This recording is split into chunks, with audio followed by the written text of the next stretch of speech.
Hello guys, आप सभी का स्वागत है हमारे यूट्यूब चैनल में। देखिए, आज की इस वीडियो में मैथमेटिक्स का एक बहुत इंपॉर्टेंट टॉपिक के बारे में मैं बताने वाला हूं। तो दोस्तों, अगर आप गणित पढ़ते हैं तो एक बार इस वीडियो को आप जरूर देख लीजिएगा, क्योंकि इस वीडियो में जो भी मैं बताने वाला हूं वो सभी गणित पढ़ने वाले विद्यार्थियों के लिए काफी इंपॉर्टेंट होता है। तो दोस्तों, मेंसुरेशन में एक टॉपिक होता है त्रिभुज। देखिए, मेंसुरेशन का मतलब होता है क्षेत्रमिति। दोस्तों, ये बहुत इंपॉर्टेंट टॉपिक होता है, सभी को पढ़ना पड़ता है। तो उसी के अंतर्गत एक टॉपिक आता है त्रिभुज, जिसको इंग्लिश में ट्रिंगल कहते हैं। तो त्रिभुज में आज हम जानेंगे समकोण त्रिभुज के बारे में। समकोण त्रिभुज का क्षेत्रफल, परिमाप, या फिर समकोण त्रिभुज का अगर लंब ज्ञात करना हो, आधार ज्ञात करना हो, या फिर कर्ण को अगर ज्ञात करना हो तो क्या सूत्र होता है। तो एकदम सरल भाषा में दोस्तों इस वीडियो में बताने वाला हूं। तो प्लीज आप लोग इस वीडियो को अंत तक जरूर देख लीजिएगा और साथ ही साथ अपने गणित को आप और ज्यादा मजबूत कीजिए। दोस्तों, अगर ये वीडियो आपको पसंद आया तो प्लीज इस वीडियो को लाइक और शेयर जरूर कीजिएगा। तो चलिए मैं आप लोग को बताता हूँ त्रिभुज सबसे पहले क्या होता है। तो दोस्तों, त्रिभुज का हम सबसे पहले जानेंगे डिफिनेशन, यानी कि परिभाषा को जानेंगे त्रिभुज का डिफिनेशन। देखिए, त्रिभुज को इंग्लिश में हम कहते हैं ट्रायंगल। देखिए, त्रिभुज क्या होता है। त्रिभुज वह बंद तीन भुजाओं से घिरी हुई, ऐसे कह सकते हैं, यानी कि तीन भुजाओं से घिरी हुई, तीन भुजाओं से घिरी हुई बंद आकृति को, तीन भुजाओं से घिरी हुई बंद आकृति को त्रिभुज कहते हैं। त्रिभुज कहते हैं। यह हमारा त्रिभुज का डिफिनेशन हो गया। अर्थात क्या कह रहा है हमारा डिफिनेशन त्रिभुज के बारे में। देखिए, त्रिभुज को इंग्लिश में ट्रायंगल कहते हैं। देखिए, यहाँ पे आर नहीं रहेगा, सॉरी, यहाँ पे ट्रायंगल रहेगा, टी आर रहेगा। सॉरी, यहाँ पे मैंने आर लिख दिया था, ट्रायंगल रहेगा। तीन भुजाओं से घिरी हुई बंद आकृति को हम क्या कहते हैं, त्रिभुज कहते हैं। तो दोस्तों, इस बारे में इस वीडियो में मैं आप लोगों को समकोण त्रिभुज के बारे में बताने वाला हूँ। तो समकोण त्रिभुज कुछ इस तरह से बनता है। अब हमारा क्या, तीन भुजाओं से घिरी हुई, यानी कि तीन भुजा जिसमें दिया गया हो वही हमारा क्या कहलाता है, त्रिभुज कहलाता है। अगर तीन भुजा नहीं दी गई है तो दोस्तों इसको हम त्रिभुज नहीं कहेंगे। यह हमारा त्रिभुज हो गया। देखिए, तीन भुजाओं से घिरी हुई है। हमारा त्रिभुज इस तरह से नहीं होना चाहिए। अगर इस तरह से रहेगा तो यह त्रिभुज नहीं कहलाएगा, अर्थात यह बंद आकृति नहीं है, ये सभी तरफ फुला हुआ है, इसलिए इसे त्रिभुज नहीं कहेंगे। तो दोस्तों, हम कह सकते हैं ये हमारा त्रिभुज हो जाएगा, ठीक है ना, यानी कि त्रिभुज बंद आकृति से घिरी हुई है। अब ये दोस्तों हमारा समकोण है। देखिए, समकोण में आधार और लंब के बीच में जो एंगल होता है 90 अंश का होता है। इसको हम लंब कहते हैं, इसको आधार कहते हैं, और इसको हम क्या कहते हैं, कर्ण कहते हैं। चलिए लिख देते हैं, इसको हम कर्ण कहते हैं और इसको हम क्या कहते हैं, आधार कहते हैं। नीचे वाले को आधार कहते हैं, यानी कि इस वाले रेखा को हम आधार कहेंगे, और इसको हम कहते हैं लंब। लंब को हम ऊंचाई भी कहते हैं, यानी कि लंब को हम ऊंचाई भी कहते हैं, और आधार को आधार ही कहते हैं, और कर्ण को कर्ण ही कहते हैं। तो दोस्तों, इसका देखिए अब हम जानेंगे क्षेत्रफल और परिमाप जानेंगे, और फिर लंब को कैसे ज्ञात करना है, कर्ण को कैसे ज्ञात करना है, सभी चीजों को इस वीडियो में एकदम सरल भाषा में बताऊंगा। तो चलिए स्टार्ट करते हैं और एक एक सूत्र को समझते हैं जो काफी इंपोर्टेंट होता है। देखिए, तो सबसे पहले जानेंगे समकोण। देखिए, त्रिभुज का ये सिंबल होता है। आप त्रिभुज ना लिख के आप इसको बना सकते हैं तो भी गलत नहीं होगा। तो समकोण त्रिभुज का क्षेत्रफल, क्षेत्रफल को इंग्लिश में हम एरिया कहते हैं। तो दोस्तों, समकोण त्रिभुज का जो क्षेत्रफल होता है वो किसके बराबर होता है, तो 1/2 गुणे आधार गुणे ऊंचाई होता है, या फिर ऊंचाई गुणे आधार कह सकते हैं। देखिए, ये हमारा आधार हो गया, लंब को ही हम ऊंचाई कहते हैं। तो हमारा जो क्षेत्रफल होगा 1/2 आधार गुणे ऊंचाई। दोस्तों, समकोण त्रिभुज का ये क्षेत्रफल ज्ञात करने का सूत्र होता है 1/2 गुणे आधार गुणे ऊंचाई। अब दोस्तों समझेंगे दूसरे वाले को।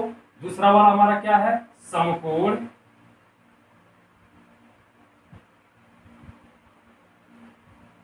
समकोण त्रिभुज।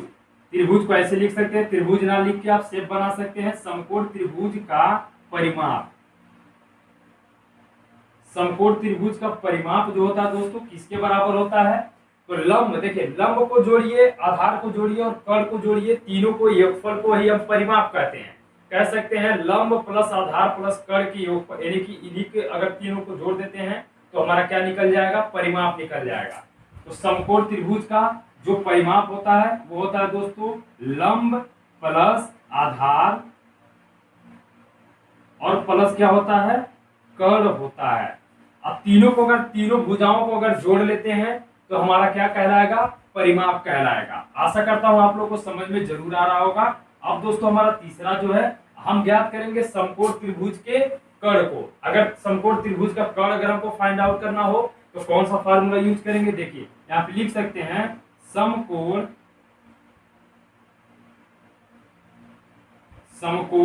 त्रिभुज, चलिए यहाँ पे लिख ही देते हैं इस बार पूरा नाम, समकोण त्रिभुज का कर्ण बराबर। दोस्तों अगर समकोण त्रिभुज का कर्ण आपको ज्ञात करना हो तो हम कौन सा फार्मूला यूज करते हैं? देखिए अंडर रूट में हमारा होता है लंब का स्क्वायर प्लस आधार का स्क्वायर होता है, प्लस आधार का स्क्वायर। दोस्तों समकोण त्रिभुज का जो हमारा कर्ण होता है, यानी कि समकोण त्रिभुज का अगर ये कर्ण ज्ञात करना हो तो अंडर रूट में होता है लंब का स्क्वायर प्लस आधार का स्क्वायर। और अगर इस अंडर रूट को अगर आप हटाना चाहते हैं तो आप इस तरह से लिख सकते हैं समकोण त्रिभुज का कर्ण का स्क्वायर बराबर हो जाएगा लंब का स्क्वायर प्लस आधार का स्क्वायर हो जाएगा। ये हो गया। दोस्तों यही पाइथागोरस प्रमेय में लागू किया जाता है। पाइथागोरस प्रमेय के बारे में आप जरूर सुने होंगे। पाइथागोरस प्रमेय में इन तीनों भुजाओं में से अगर कोई दो भुजा दिया गया है, तीसरी भुजा अगर ज्ञात करना होता है तो पाइथागोरस प्रमेय के सहायता से हम हल करते हैं। पाइथागोरस का प्रमेय कहता है कर्ण पर बना वर्ग शेष दो भुजाओं के वर्गों के योगफल के बराबर होता है। यानी कि कह रहा है कर्ण पर बना वर्ग शेष दो भुजाओं के वर्गों के योगफल के बराबर होता है। ये पाइथागोरस प्रमेय कहता है। तो दोस्तों पाइथागोरस प्रमेय में हम यही वाला सूत्र क्या करते हैं? इस्तेमाल करते हैं।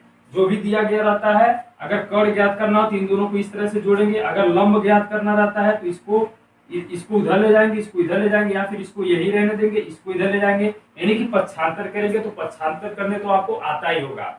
अब दोस्तों चलिए ज्ञात करते हैं चौथे वाले फार्मूले को, समकोण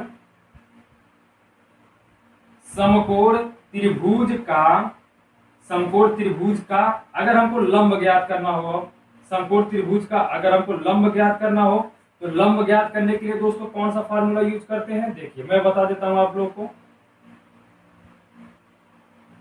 समकोण त्रिभुज का अगर लंब ज्ञात करना हो तो अंडर रूट में हमारा होता है कर्ण का स्क्वायर प्लस माइनस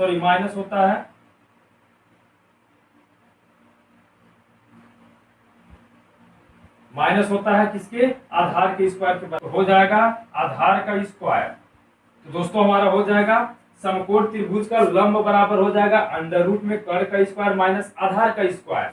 अब क्या कर सकते हैं? अगर इस अंडर रूट को आप हटाना चाहते हैं तो लिखेंगे आप यहाँ पे समकोण त्रिभुज का लंब का स्क्वायर, दोनों पक्षों का आप वर्ग कर देंगे तो अंडर रूट हट जाएगा। लिखेंगे कर्ण का स्क्वायर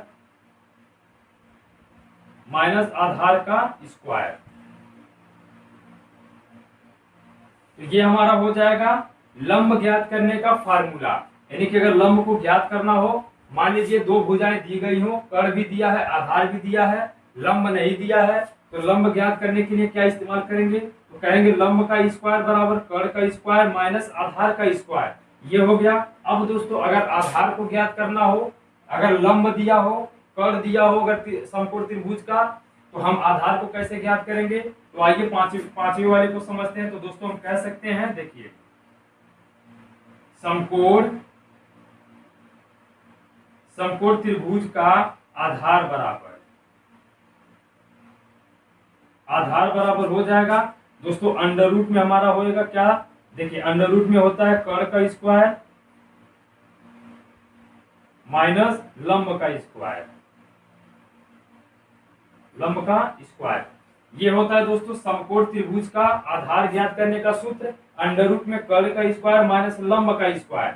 अगर इस अंडर रूट को आप हटाना चाहते हैं तो दोनों पक्षों का आप क्या करेंगे, वर्ग करेंगे। तो कुछ हमारा इस तरह से हो जाएगा, अगर दोनों पक्षों का अगर हम वर्ग करते हैं तो हो जाएगा समकोण त्रिभुज का आधार का स्क्वायर बराबर हो जाएगा कर्ल का स्क्वायर माइनस लंब का स्क्वायर।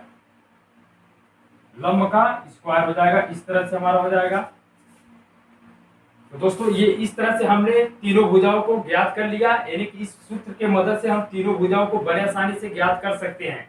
मान लीजिए लंब दिया हो अगर 5 सेंटीमीटर, आधार अगर दिया हो 7 सेंटीमीटर, तो कर्ल को अगर हमें ज्ञात करना हो तो हम कौन सा फार्मूला यूज करेंगे, ये वाला फार्मूला यूज करेंगे, या फिर ये वाला यूज करिए, या तो आप ये वाला यूज करिए। जो आप यूज करना चाहें उसको आप बड़े आसानी से क्या कर सकते हैं, यूज कर सकते हैं। ये बहुत इंपॉर्टेंट होता है दोस्तों, मैथमेटिक्स में इसका बहुत बड़ा योगदान है। देखिए कॉम्पिटिटिव एग्जाम से लेके एकेडमिक एग्जाम तक बहुत बड़ा रोल निभाता है। तो प्लीज आप लोग इसको अपने कॉपी में नोट जरूर कर लीजिएगा ताकि आपको लंबे समय तक याद रहे। तो दोस्तों बस इतना ही होता है। समकोण त्रिभुज में एक क्षेत्रफल होता है, परिमाप होता है, और बाकी एक कर्ल और लंब और आधार होता है। यही इंपॉर्टेंट होता है इस समकोण त्रिभुज में। तो आइए दोस्तों इसको इरेज करते हैं और कुछ एग्जाम्पल को समझते हैं कि कैसे एग्जाम्पल इसमें हम अगर कोई सवाल अगर दिया जाता है तो कैसे उसको हम फाइंड आउट करेंगे इन सूत्रों की मदद से। दोस्तों अगर आप स्क्रीनशॉट लेना चाहें तो बहुत इंपॉर्टेंट होता है, आप स्क्रीनशॉट लेके अपने कॉपी में आप इसको नोट कर सकते हैं। तो दोस्तों चलिए इसको इरेज करते हैं और कुछ एग्जाम्पल को समझते हैं कि कौन कैसे कैसे क्वेश्चन इसमें आते हैं। तो आइए दोस्तों कुछ एग्जाम्पल को समझते हैं कि समकोण त्रिभुज पे कैसे कैसे क्वेश्चन आते हैं। दोस्तों हमने कुछ प्रश्नों को लिया है। देखिए पहला प्रश्न कहता है एक समकोण त्रिभुज की ऊंचाई जो है 12 सेंटीमीटर है तथा आधार है 14 सेंटीमीटर। तो क्षेत्रफल ज्ञात करना है। दोस्तों उस समकोण त्रिभुज का क्षेत्रफल हमको क्या करना है, ज्ञात करना है। तो आइए सबसे पहले क्या क्या दिया है पहले उसको लिख लेते हैं, यानी कि दिया है क्या क्या दिया है पहले उसको हम लिख लेते हैं। देखिए यहाँ पे ऊंचाई दिया है। देखिए ऊंचाई को हम लंब भी कहते हैं, इससे पहले हमने बता दिया था, यानी कि ऊंचाई बराबर लंब होता है और हमारा लंब यानी कि ऊंचाई कितना दिया है, तो 12 सेंटीमीटर दिया है। दोस्तों ये 12 सेंटीमीटर हो गया। और क्या दिया है, आधार दिया है। आधार बराबर दिया है 14 सेंटीमीटर, यानी कि 14 सेमी, यहाँ पे हम लिखेंगे 14 सेंटीमीटर। आइए दोस्तों एक समकोण त्रिभुज बना के समझते हैं। देखिए हमारा समकोण त्रिभुज हो गया। अब कह रहा है इस समकोण त्रिभुज का लंब यानी कि आधार, इसको ऊंचाई कहते हैं, ये हमारा 12 सेंटीमीटर दिया है। यहाँ पे लिख लेते हैं 12 सेमी। सेमी का मतलब होता है सेंटीमीटर। और आधार कितना दिया है, 14 सेंटीमीटर आधार दिया है। तो क्या पूछ रहा है, उस त्रिभुज का क्षेत्रफल ज्ञात करना है। तो दोस्तों हमको क्षेत्रफल ज्ञात करने के लिए फार्मूला पता है, यानी कि क्षेत्रफल बराबर क्या होता है, समकोण त्रिभुज का अगर क्षेत्रफल आपको ज्ञात करना हो तो उसका फार्मूला होता है 1/2 गुणे आधार गुणे ऊंचाई होता है। ये वाला फार्मूला हम यूज करेंगे। तो देखिए 1/2 तो हमारा यही रहेगा, गुणे आधार हमारा कितना है, तो दोस्तों आधार यहाँ पे दिया गया है 14 सेंटीमीटर, गुणे ऊंचाई कितना है 12 सेंटीमीटर। तो यहाँ 2 से काट सकते हैं, 2 से काटे 2 का नाम 2 और 2 सत्य हो जाएगा 14, यानी कि हो गया 7 गुणे 12। तो दोस्तों इसको हम क्या करेंगे, मल्टीप्लाई कर देंगे। 7 गुना 14 4, एक हासिल बचेगा, 7 का नाम 7 और 1 मिलके 8 सेंटीमीटर। तो दोस्तों उसका जो क्षेत्रफल निकल के आ जाएगा, सॉरी ये आएगा निकल के वर्ग सेंटीमीटर, यानी कि उस समकोण त्रिभुज का जो क्षेत्रफल निकल के आएगा, क्या निकल के आएगा 84 वर्ग सेंटीमीटर। अब कितने लोग सोचते होंगे वर्ग सेंटीमीटर कहाँ से आ गया, तो मैं आप लोग को बता रहा हूँ आधार भी सेंटीमीटर में है, ऊंचाई भी सेंटीमीटर में है, यानी कि दोनों सेंटीमीटर में है। आधार भी सेंटीमीटर में, ऊंचाई भी सेंटीमीटर में। तो सेंटीमीटर का सेंटीमीटर में जब गुणा होगा तो सेंटीमीटर स्क्वायर हो जाएगा।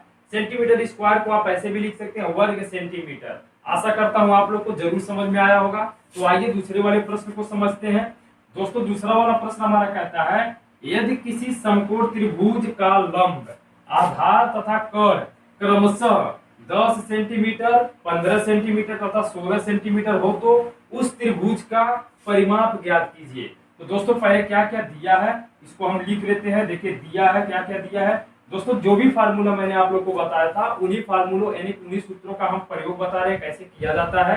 तो देखिए वैसे भी ऐसे क्वेश्चन बहुत सारे इंपॉर्टेंट होते भी है, कई सारे लोगों को पता भी होगा कि कितना महत्वपूर्ण है। तो दिया है दोस्तों क्या क्या दिया है, लंब बराबर कितना दिया है, लंब क्या दिया है, आधार भी हमारा दिया है और कर्ण भी हमारा दिया है। देखिए लंब दिया है 10 सेंटीमीटर, तो यहाँ पे 10 सेमी लिखिए, क्रमशः का मतलब क्रम से है 10 सेंटीमीटर। आधार कितना दिया है 15 सेंटीमीटर, तो यहाँ पे आप 15 सेमी लिखेंगे।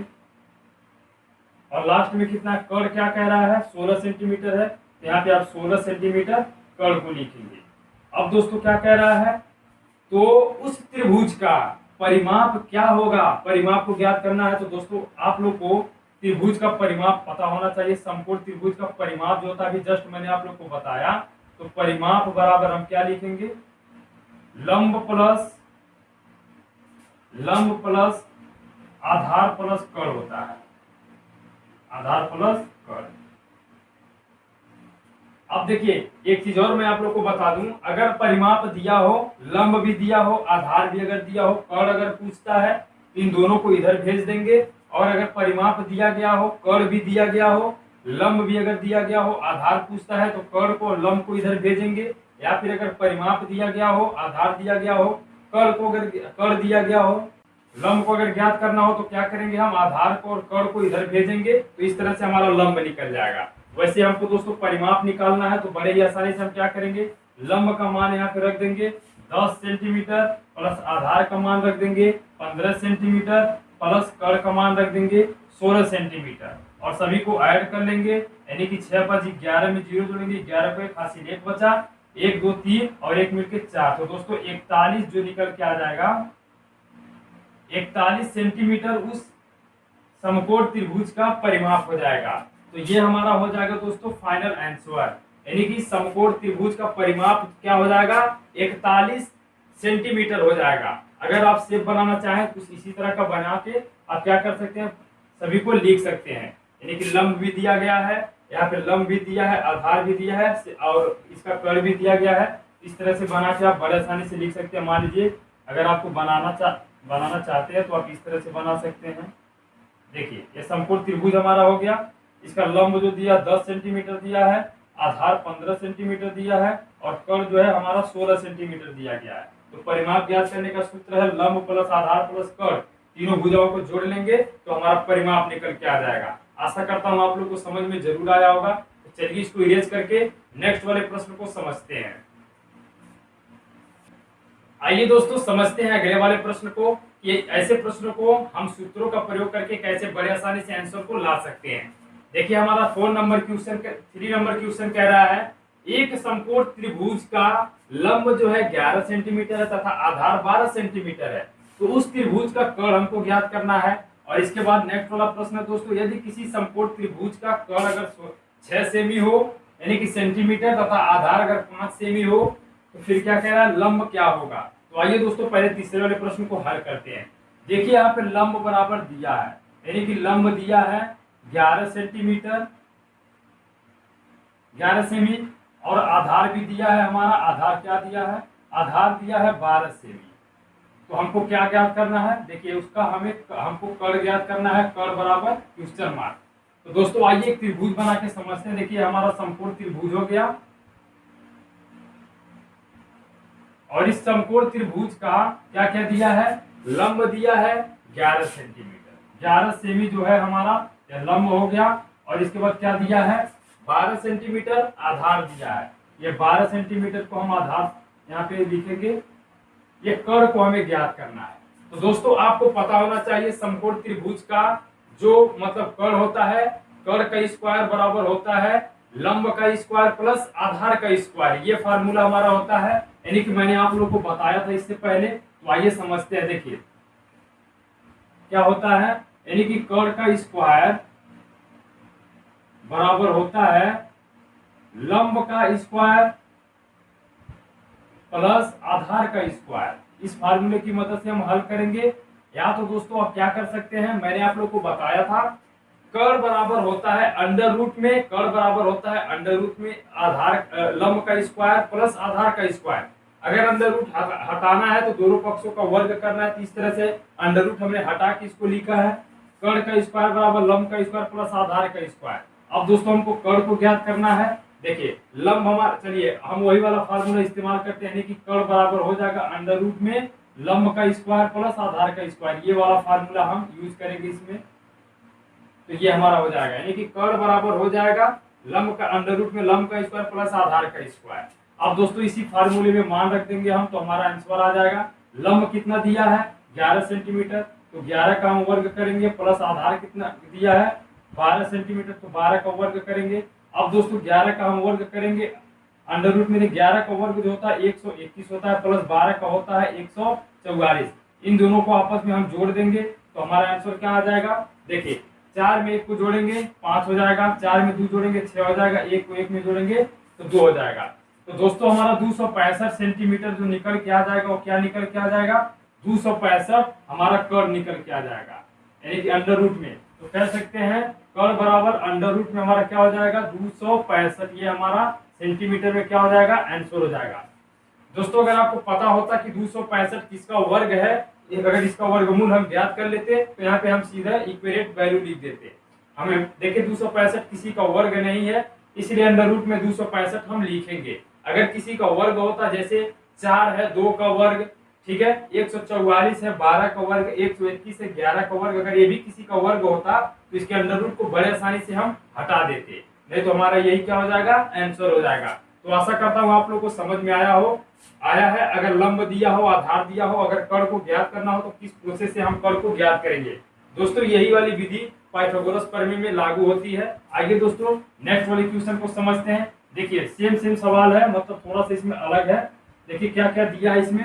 सबसे पहले देखेंगे कर्ण हमारा दिया है कितना 6 सेंटीमीटर, 6 सेंटीमीटर कर्ण दिया है और आधार 5 सेंटीमीटर दिया गया है। आधार दिया है 5 सेंटीमीटर। अब दोस्तों इसमें हमको क्या ज्ञात करना है, लंब ज्ञात करना है। तो यहाँ पे हम लंब लिखेंगे, लंब बराबर लिखेंगे क्वेश्चन मार्क।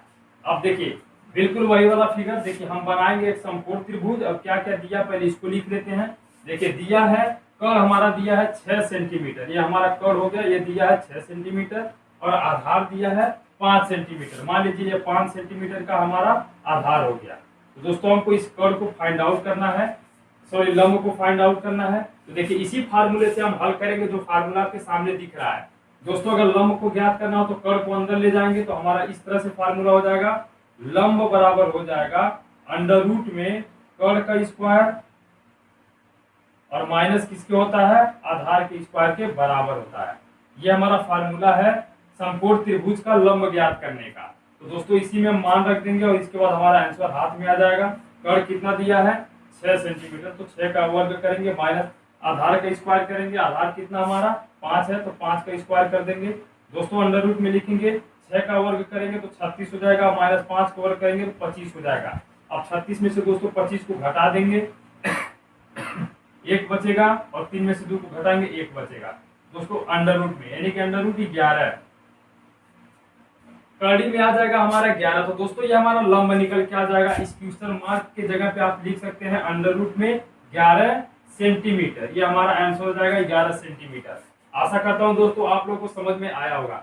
देखिए हमारा उद्देश्य था इस वीडियो में बताना कि कौन कौन से सूत्र हम प्रयोग करते हैं समकोण त्रिभुज में और कैसे उसको ज्ञात किया जाता है।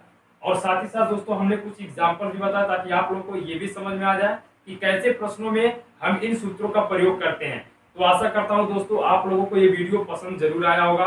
दोस्तों अगर ये वीडियो आपको पसंद आया हो तो प्लीज इस वीडियो को लाइक और ज्यादा से ज्यादा शेयर जरूर कीजिएगा ताकि हमको और ज्यादा सपोर्ट मिल सके। तो दोस्तों मिलते हैं आप लोगों से कुछ इसी तरह के इंपॉर्टेंट टॉपिक को लेके अगले वाले वीडियो में। तब तक के लिए आपसे अनुमति चाहता हूँ। जय हिंद, जय भारत।